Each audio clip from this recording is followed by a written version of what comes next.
today's video, guys. Anyway, pumunta pala ako kanina sa town.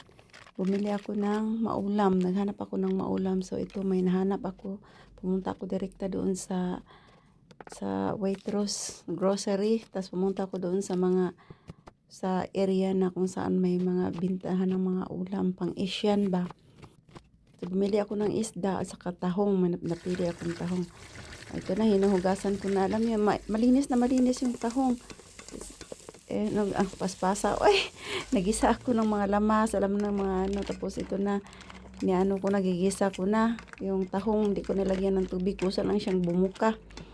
Tapos, ayan, gataan ko yung tahong. Ayan yung gata dito.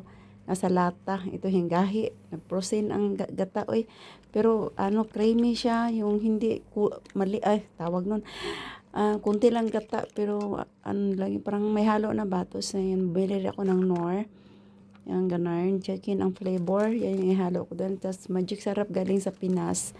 So yan yung mga ihahalo ko doon. So ito na. Nilagyan ko ng water ng isang baso kasi nga mauga para may sabaw-sabaw kunti. Tapos nalagyan ko ng seasoning. Ayan yung liquid seasoning siya. Yung Maggi. Para masarap-sarap naman siya, no? Tapos, ito na guys. Naluto na. Dali araw eh. Ito na. Ang sarap no. Ang sarap tinikman ko. Ang sarap-sarap talaga. So, ito. Siyempre, nagsaing ako para nga sulit-sulit ng pagkain. So, ito na guys. Tinikman ko na. Kain na ako. Ang kagandahan lang sa tahong dyan. Walang dumi. Walang mga nilinisan nila. Hindi ko alam kung paano nila nilinisan na naman yung paano nalinisan na hindi man yan, naka-close man yan. Wala siyang ugat. Wala yung mga buhangin-buhangin, bitaw. Wala.